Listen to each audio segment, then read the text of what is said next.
Good morning friends. I hope आप सब अच्छे होंगे।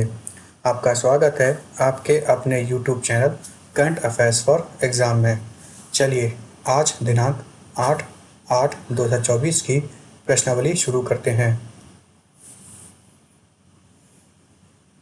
निम्नलिखित में से किस देश ने वर्ष 2024-25 के लिए एशियाई आपदा तैयारी केंद्र की अध्यक्षता संभाली है?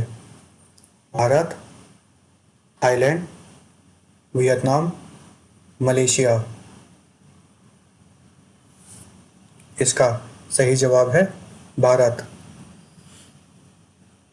भारत ने वर्ष 2024-25 के लिए एशियाई आपदा तैयारी केंद्र अर्थात Asian disaster preparedness centre ADPC की अध्यक्षता संभाली है।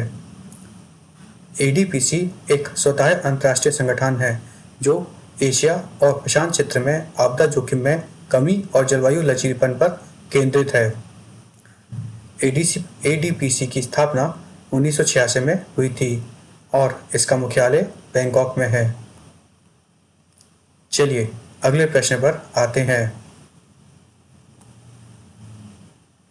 भारत और वियतनाम ने निम्नलिखित में से किस राज्य में राष्ट्रीय समुद्री विरासत परिसर विकसित करने का निर्णय लिया है? महाराष्ट्र, आंध्र प्रदेश, केरल, गुजरात। इसका सही जवाब है गुजरात। हाल ही में भारत और वियतनाम ने लोथल, गुजरात में राष्ट्रीय समुद्री विरासत परिसर अर्थात नेशनल मैरीटाइम हेरिटेज कॉम्प्लेक्स विकसित करने का निर्णय लिया है। बंदरगाह जहाजरानी अर्थात ministry of port, shipping and waterways ने लोथल, गुजरात में एक राष्ट्रीय समुद्री विरासत परिसर के विकास की कल्पना की है। चलिए अगले प्रश्न पर आते हैं। प्रत्येक वर्ष नागासाकी दिवस कब मनाया जाता है? 6 अगस्त, 7 अगस्त, 8 अगस्त, 9 अगस्त। इसका सही जवाब है 9 अगस्त। नागासाकी दिवस हर साल 9 अगस्त को मनाया जाता है। यह वह दिन है जब द्वितीय विश्व युद्ध में जापानी शहर नागासाकी पर परमाणु बम से तबाही मचाई गई थी। चलिए अगले प्रश्न पर आते हैं। हाल ही में भारत और निम्नलिखित में से किसने पहले संस्कृति संपत्ति समझौते पर हस्ताक्षर किए हैं? USA, Saudi Arabia, Germany, UAE। इसका सही जवाब है USA। हाल ही में भारत और अमेरिका ने पहले सांस्कृतिक संपत्ति समझौते पर हस्ताक्षर किए हैं। भारत और अमेरिका ने सांस्कृतिक कलाकृतियों की अवैध तस्करी से निपटने और पुरावशेषों की उनके मूल स्थान पर वापसी सुनिश्चित करने के लिए पहले संपत्ति समझौते अर्थात कल्चर प्रॉपर्टी एग्रीमेंट CPA पर हस्ताक्षर किए हैं। इसका उद्देश्य भारत से संयुक्त राज्य अमेरिका में पुरावशेषों की अवैध तस्करी को रोकना और उस पर अंकुश लगाना है। समझौते के अनुसार संयुक्त राज्य अमेरिका सरकार द्वारा जब्त की गई नामित सूची की किसी भी वस्तु या सामग्री को भारत को वापस करने की पेशकश करेगा। चलिए अगले प्रश्न पर आते हैं। निम्नलिखित में से किसने संघ लोक सेवा आयोग के अध्यक्ष पद से इस्तीफा दिया है? मनोज सोनी, PT सुदन, राज शुक्ला, सुमन वर्मा। इसका सही जवाब है मनोज सोनी। हाल ही में मनोज सोनी ने संघ लोक सेवा आयोग अर्थात यूनियन पब्लिक सर्विस कमीशन के अध्यक्ष पद से इस्तीफा दे दिया है। चलिए अगले प्रश्न पर आते हैं। हाल ही में हिंद महासागर टूना आयोग की बैठक कहाँ आयोजित की जा रही है?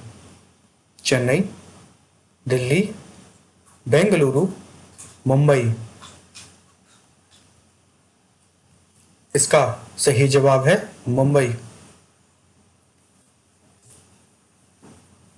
चलिए अगले प्रश्न पर आते हैं। निम्नलिखित में से किसे पहले ओमन चंडी पब्लिक सर्वेंट पुरस्कार से सम्मानित किया गया है? सोनिया गांधी, मल्लिकार्जुन खड़गे, सचिन पायलट, राहुल गांधी। इसका सही जवाब है राहुल गांधी। राहुल गांधी को पहले ओमन चंडी लोक सेवा पुरस्कार से सम्मानित किया गया है। यह पुरस्कार पार्टी के दिग्गज नेता और केरल के पूर्व मुख्यमंत्री दिवंगत ओमन चंडी की याद में शुरू किया गया था। चलिए अगले प्रश्न पर आते हैं। हाल ही में किस देश ने धूम्रपान प्रतिबंध कानून को समाप्त कर दिया है? चीन, ऑस्ट्रेलिया, न्यूजीलैंड, म्यांमार।